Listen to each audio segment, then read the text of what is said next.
નમસ્તે વિદ્યાર્થી મિત્રો, આજે અભ્યાસ કરવાના છીએ આપણે ઉષ્ણસની જીવન ઝાંખી રજૂ કરી સાહિત્યિક પ્રદાનની ચર્ચા કરું. વળાવી બાવી તેમ બીજા નંબરનો પ્રશ્ન છે. ઉષ્ણસની જીવન ઝાંખી. તો આ ચોથા નંબરનું લેક્ચર છે. 3 લેક્ચરમાં આપણે સોનેટનો પ્રશ્ન જોઈ ચૂક્યા છીએ. આ ચોથા નંબરનું લેક્ચર છે. તો જોઈએ તો રમણલાલ જોશી ઉષ્ણસ વિશે નોંધે છે કે દક્ષિણ ગુજરાતના 2 કવિઓ જયંત પાઠક અને ઉષ્ણસ નિકટના સગા છે.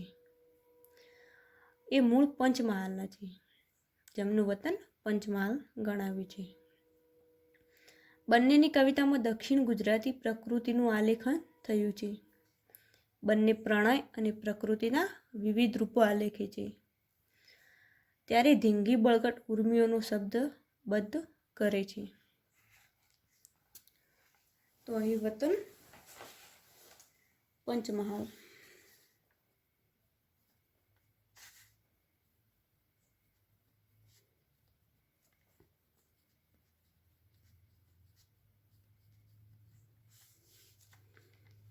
વતન પંચમહાલ.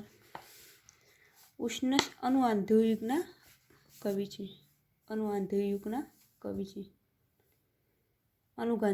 કવિ છે. અને પ્રસૂન નામનું કાવ્ય સંગ્રહ ઈસવીસન 1955માં આપ્યો હતો. તેમનો કાવ્ય સંગ્રહ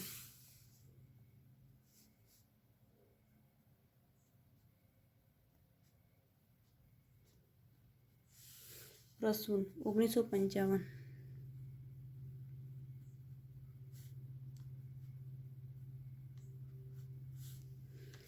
પ્રસૂન નામનો કાવ્ય સંગ્રહ 1955માં આપે છે. આ તેમનો પ્રથમ કાવ્ય સંગ્રહ છે.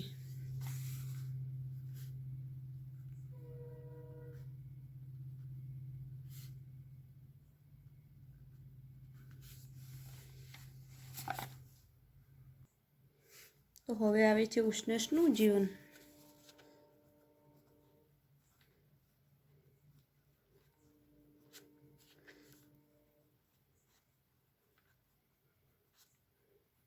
ઉષ્ણસનું જીવન.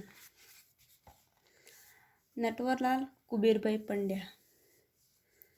તેમનું પૂરું નામ છે નટવરલાલ કુબેરભાઈ પંડ્યા.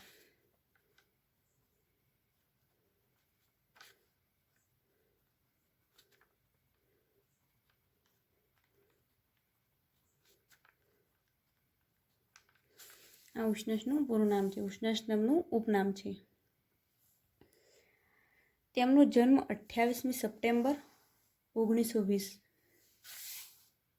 જન્મ 28 સપ્ટેમ્બર 1920 ના રોજ વડોદરા જિલ્લાના સાવલી ગામમાં થયું હતું. વડોદરા જિલ્લાના સાવલી ગામમાં.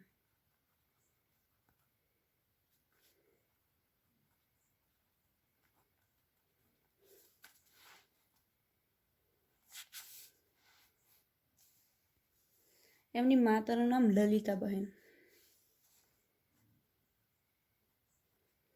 માતા લલિતાબહેન. તેમનું પ્રાથમિક શિક્ષણ મહેસાણા, સિદ્ધપુર અને સાવલીમાં થયું હતું. અને માધ્યમિક શિક્ષણ એમણે સાવલીમાં મેળવ્યું હતું. તે ડભોઈમાં પણ અભ્યાસ અર્થે ઈસવીસન 1937 થી 1938 દરમિયાન રહ્યા હતા. ડભોઈમાં પણ તેઓ રહ્યા હતા. ઈસવીસન 1938માં મેટ્રિક થયા હતા. આ જ વર્ષમાં એમની શાંતાબહેન સાથે લગ્ન થયા હતા. જ્યારે તેઓ મેટ્રિકમાં પાસ થયા તે જ સમયે તેમના લગ્ન શાંતાબહેન સાથે થયા હતા. તો પત્નીનું નામ શાંતાબહેન. એમણે રચેલું એમનું પ્રથમ કાવ્ય ઈસવીસન 1939માં પ્રસ્થાન નામના સામયિકમાં પ્રગટ થયેલું. તેમનું પ્રથમ કાવ્ય પ્રસ્થાન નામના સામયિકમાં શરૂ થયું, જે રાવી પાઠક ચલાવતા. પ્રસ્થાન નામનું સામયિક રાવી પાઠક ચલાવતા. એમણે ઉચ્ચ શિક્ષણ વડોદરામાંથી મેળવેલું, તો અહીં નોટ કરી લેજો કે પ્રથમ કાવ્ય ઈસવીસન 1939માં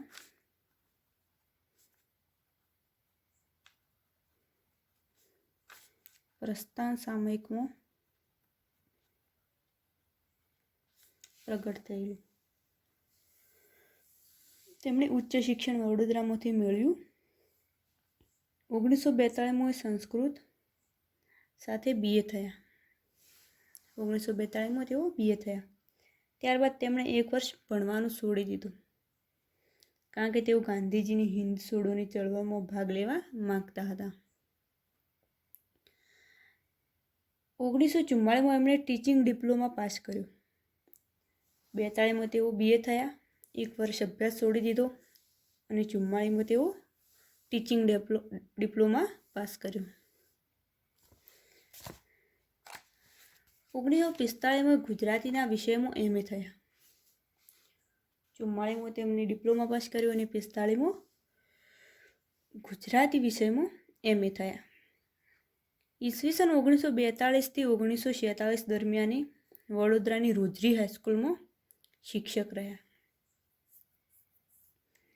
તેઓ 42થી 46 દરમિયાન, જ્યારે તેમણે BA પાસ કર્યું 1942માં, ત્યારથી માંડીને MA પૂરું કર્યું ત્યાર સુધી તેઓ વડોદરાની રોજરી સ્કૂલમાં શિક્ષક પણ રહ્યા હતા.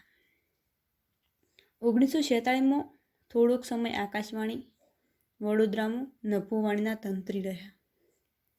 જ્યારે તેઓ વડોદરાની શિક્ષકની નોકરી છોડી ત્યારબાદ 1946માં તેઓ આકાશવાણી વડોદરામાં નભોવાણીના તંત્રી રહ્યા. ત્યારબાદ 1947થી 1957 દરમિયાન નવસારીની ગારડા કોલેજમાં ગુજરાતીના અધ્યાપક રહ્યા. ઘણી બધી સેવાઓ આપેલી તેમને. 1947થી 57 એટલે કે 10 વર્ષ દરમિયાન તેઓ નવસારીની ગારડા કોલેજમાં ગુજરાતીના અધ્યાપક તરીકે સેવા આપી. 1948માં એમણે રાષ્ટ્રભાષા વર્ધાની કાવિદની પરીક્ષા આપી. જ્યારે તેઓ નવસારીમાં કોલેજમાં ગુજરાતીના અધ્યાપક તરીકે જોડાયા ત્યારે તેમને રાષ્ટ્રભાષા 1 વર્ષ બાદ એટલે કે 1948માં રાષ્ટ્રભાષા વર્ધાની કાવિદની પરીક્ષા આપી. 1952માં એમણે 2 અધ્યયનો નામનું પુસ્તક આપ્યું. તેઓ નોકરી બી કરે જતા અને પુસ્તકો પણ લખે જતા. 1952માં એમણે 2 અધ્યયનો નામનું પુસ્તક આપ્યું. એમાં એમણે પ્રાચીન અને શેષના કાવ્યોનું વિવેચન આપ્યું. 1955માં એમણે ટ્રેન દ્વારા ભારત પ્રવાસ કર્યો. 1955માં ટ્રેન દ્વારા ભારતનો પ્રવાસ કર્યો. આ વર્ષે જ એમનો પ્રથમ કાવ્ય સંગ્રહ પ્રસૂન પ્રગટ થયો.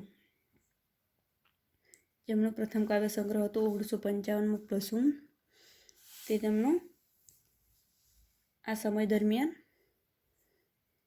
પ્રગટ થયો. 1956માં એમણે નેપથ્ય નામનો કાવ્ય સંગ્રહ આપ્યો.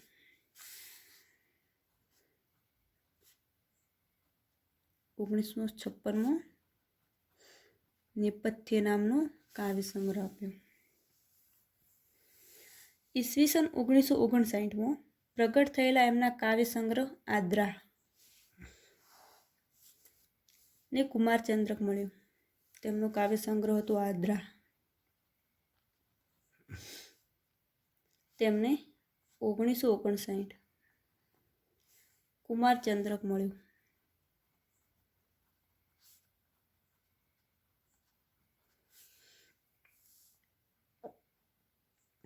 ઈસવીસન 1946માં પ્રગટ થયેલા એમના કાવ્ય સંગ્રહ તૃણનો ગ્રહને નર્મદ સુવર્ણચંદ્રક પ્રાપ્ત થયું.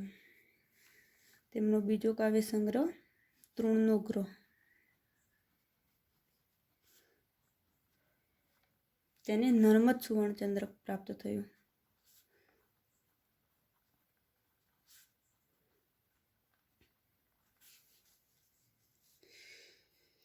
ઈસવીસન 1947 66મો રૂપ અને રસ નામની વિવેચન સંગ્રહ આપ્યો.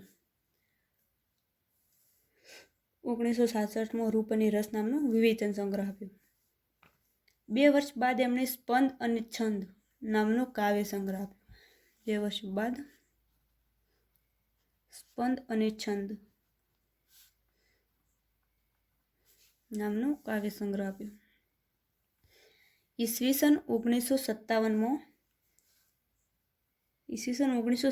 થી ઈસવીસન 1969 દરમિયાન વલસાડની આર્ટ્સ કોલેજમાં ભણાવતા હતા. 1957 થી 1969 દરમિયાન તેમણે વલસાડની આર્ટ્સ કોલેજમાં સેવા બજાવી. એ જ કોલેજમાં 1969 થી આચાર્ય રહ્યા. 1969માં તેઓ તે જ કોલેજમાં આચાર્ય બન્યા. 1972માં તેમને રણજીતરામ સુવર્ણચંદ્રક મળ્યો. 1972માં રણજીતરામ સુવર્ણચંદ્રક.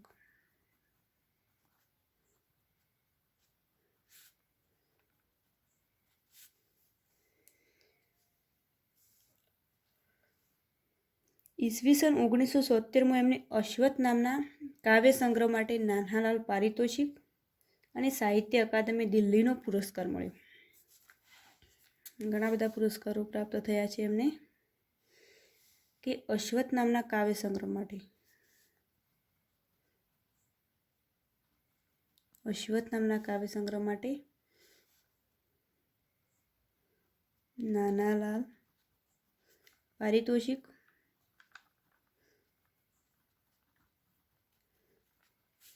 અને સાહિત્ય અકાદમી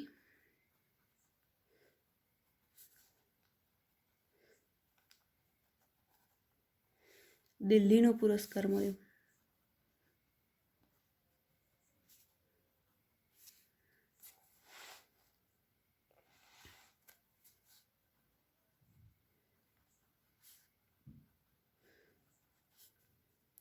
આ અશ્વત્થ નામના કાવ્ય સંગ્રહ માટે. 1970માં એમણે કેનેડા, અમેરિકા અને યુરોપના પણ પ્રવાસ કર્યા હતા. ઈસવીસન 1978માં એમને વ્યાકુલ વૈષ્ણવ કાવ્ય સંગ્રહ માટે શ્રી અરવિંદ સુવર્ણચંદ્રક મળ્યો. 1978માં વ્યાકુલ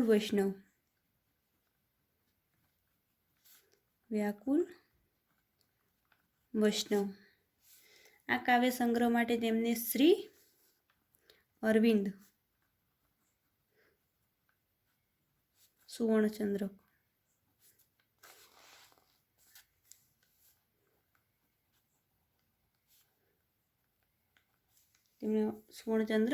પ્રાપ્ત થયું. 1980માં એ કોલેજના આચાર્ય પદેથી નિવૃત્ત થયા. જે 1969થી જેઓ આચાર્ય થયા હતા વલસાડની આર્ટ્સ કોલેજમાં, તે 1980માં કોલેજમાં આચાર્ય પદેથી નિવૃત્ત થયા. એ વર્ષમાં જ એમને મહેન્દ્ર ભગત પારિતોષિક મળ્યું. તો 1980માં જેઓ ત્યારે આચાર્ય પદેથી નિવૃત્ત થયા ત્યારે તેમને મહેન્દ્ર ભગત પારિતોષિક મળ્યું.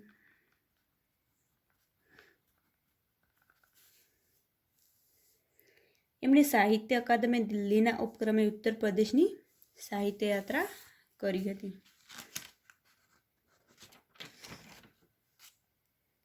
એ ગુજરાતી સાહિત્ય પરિષદના કોઈમ્બતુર અધિવેશનમાં પ્રમુખ તરીકે ચૂંટાયા હતા. સાહિત્ય પરિષદના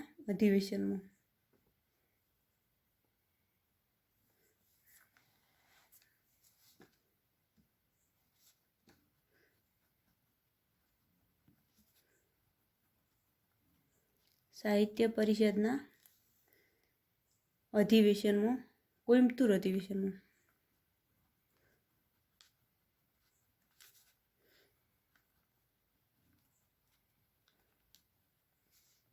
પ્રમુખ તરીકે ચૂંટાયા.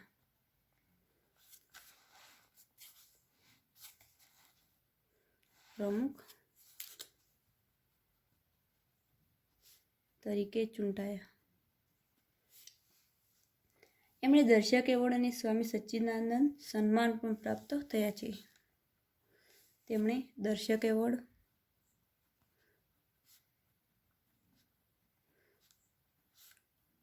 અને સ્વામી સચ્ચિદાનંદ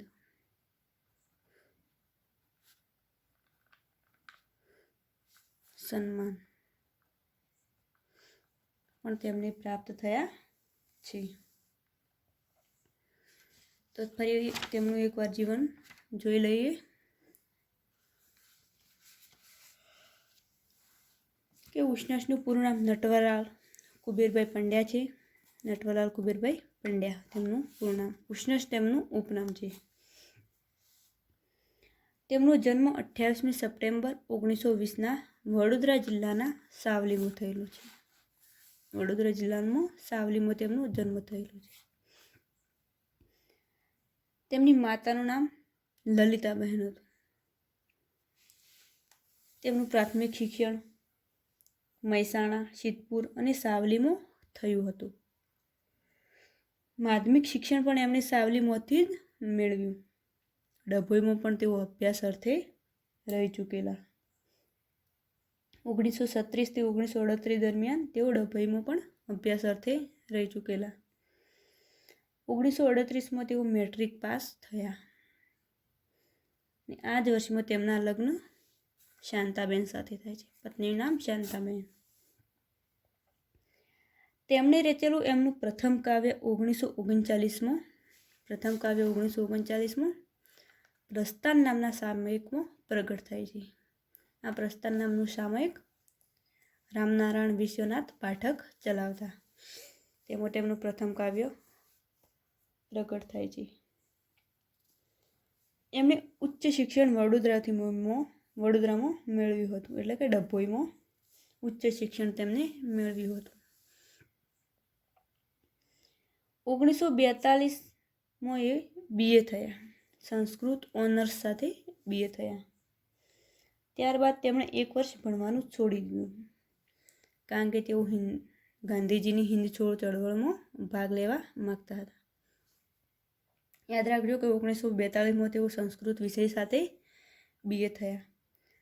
ત્યારબાદ તેમણે એક વર્ષ ભણવાનું છોડી દીધું અને ગાંધીજીની હિંદ છોડો ચળવળમાં જોડાયા. ત્યારબાદ 1944માં એમને ટીચિંગ ડિપ્લોમા પાસ કરેલો. 1945માં એ ગુજરાતી વિષય સાથે MA થયા. 45માં તેઓ ગુજરાતી વિષય સાથે MA થયા.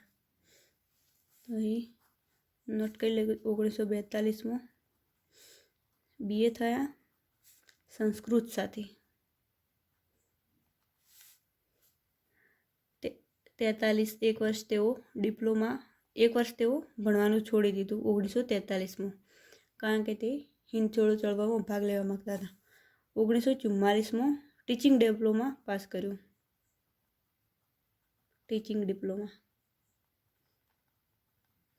અને 1945માં ગુજરાતી વિષયમાં MA થયા.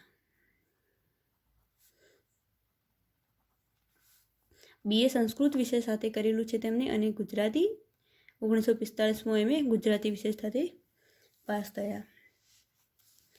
શિક્ષણના વર્ષો દરમિયાન ઈસવીસન 1942 થી 1946 દરમિયાન એ વડોદરાની રોજરી હાઈસ્કૂલમાં શિક્ષક રહ્યા. કે 1942 થી 46 દરમિયાન જ્યારે તેમણે BA પાસ કર્યું, એટલે કે 42 થી 46 દરમિયાન. 45માં તેમણે ગુજરાતી MA પાસ કર્યું અને 46 દરમિયાન આકાશવાણી વડોદરામાં 42 થી 46 દરમિયાન તેઓ રોજરી હાઈસ્કૂલમાં શિક્ષક રહ્યા. અને 1946માં તેઓ આકાશવાણી વડોદરામાં નભુવાણીના તંત્રી રહ્યા. 46માં તેઓ નભુવાણીના તંત્રી પણ રહી ચૂક્યા છે. ત્યારબાદ 1947 થી 57 દરમિયાન નવસારીની ગારડા કોલેજમાં ગુજરાતીના અધ્યાપક રહ્યા. એટલે કે 1947થી 57 દરમિયાન 10 વર્ષ તેઓ નવસારીની ગારડા કોલેજમાં ગુજરાતીના અધ્યાપક રહ્યા. 1948માં તેમણે રાષ્ટ્રભાષા વર્ધાની કાવેદની પરીક્ષા આપી. 1948માં તેમને કાવેદની પરીક્ષા આપી. 1952માં 2 અધ્યાયનો નામનું પુસ્તક આપ્યું. એમાં એમણે પ્રાચીના અને શેષના કાવ્યોનું વિવેચન આપ્યું, 2 અધ્યાયનું. અને 1955માં ટ્રેન દ્વારા ભારત પ્રવાસ કર્યો. 55માં તેમણે સમગ્ર ભારતનો પ્રવાસ કર્યો. આ જ વર્ષે તેમનો પ્રથમ કાવ્ય સંગ્રહ પ્રસૂન પ્રગટ થયો. તેમનો પ્રથમ કાવ્ય સંગ્રહ 1955માં પ્રસૂન પ્રગટ થયો. 1956માં તેમણે નેપથ્ય નામનો કાવ્ય સંગ્રહ આપ્યો. 1956માં તેમણે નેપથ્ય નામનો કાવ્ય સંગ્રહ આપ્યો. ઈસવીસન 1959માં પ્રગટ થયેલા તેમના કાવ્ય સંગ્રહ આદ્રાને 1959માં આદ્રાને કુમારચંદ્રક એવોર્ડ પ્રાપ્ત થયો. અને 1946માં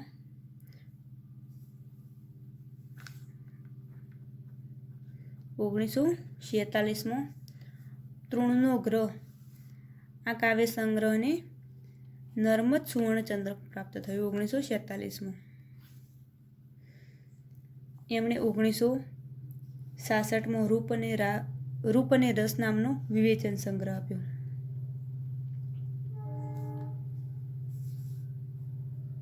1966માં રૂપ અને રસ નામનો વિવેચન સંગ્રહ આપ્યો. સ્પંદ અને છંદ નામનો કાવ્ય સંગ્રહ પણ તેના 2 વર્ષ બાદ એટલે કે 66થી 67 અને 68માં તેમણે સ્પંદ અને છંદ નામનો કાવ્ય સંગ્રહ આપ્યો. 1957થી 1969 દરમિયાન વલસાડની આર્ટ્સ કોલેજમાં ભણાવતા હતા.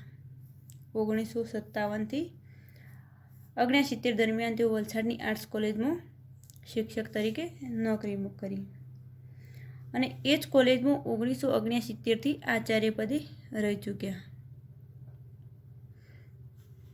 1972માં એમને રણજીતરામ સુવર્ણચંદ્રક મળ્યો. 1972માં તેમને રણજીતરામ સુવર્ણચંદ્રક એવોર્ડ પ્રાપ્ત થયો. અને 1976માં અશ્વત્થ નામના કાવ્ય સંગ્રહને નાનાલાલ પારિતોષિક અને સાહિત્યિક અકાદમી દિલ્હીનો પુરસ્કાર પ્રાપ્ત થયો. 1976 દરમિયાન અશ્વત્થ નામના કાવ્ય સંગ્રહને 2 એવોર્ડ પ્રાપ્ત થયા, નાનાલાલ પારિતોષિક અને સાહિત્ય અકાદમી દિલ્હીનો પુરસ્કાર. તેમણે કેનેડા, અમેરિકા અને યુરોપના પણ પ્રવાસ કરેલા. 1978માં એમને વ્યાકુલ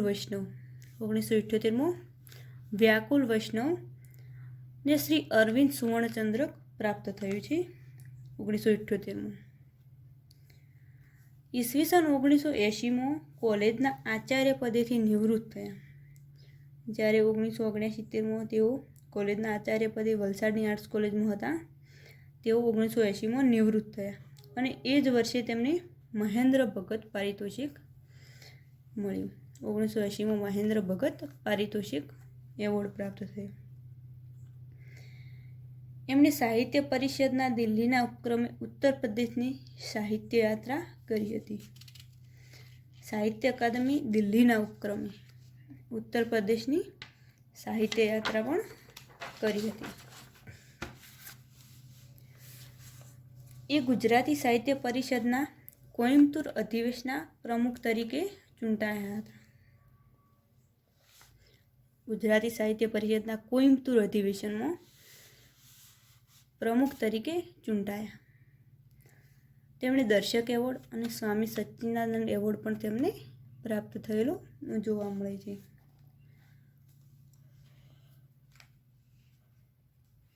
ઉષ્ણસ છેલ્લે ઉપસંહાર છે, જોઈ લેજો.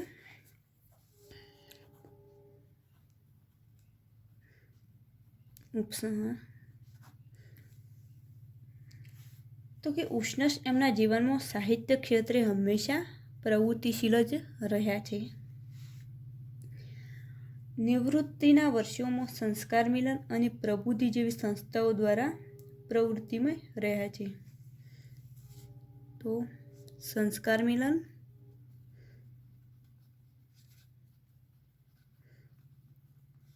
અને પ્રબોધિની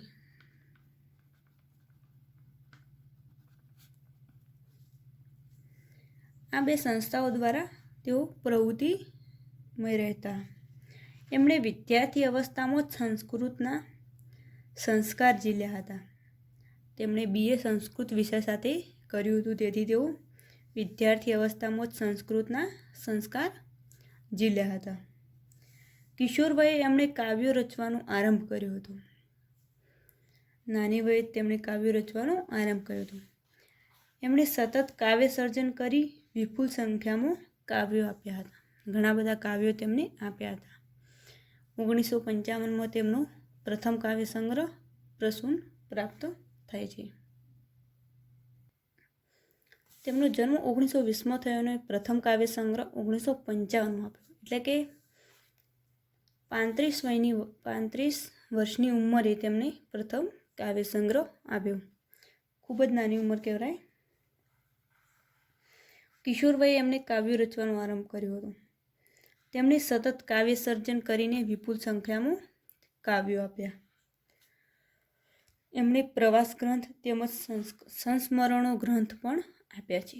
તેમણે પ્રવાસ ગ્રંથ અને સંસ્મરણો ગ્રંથ પણ આપ્યા છે.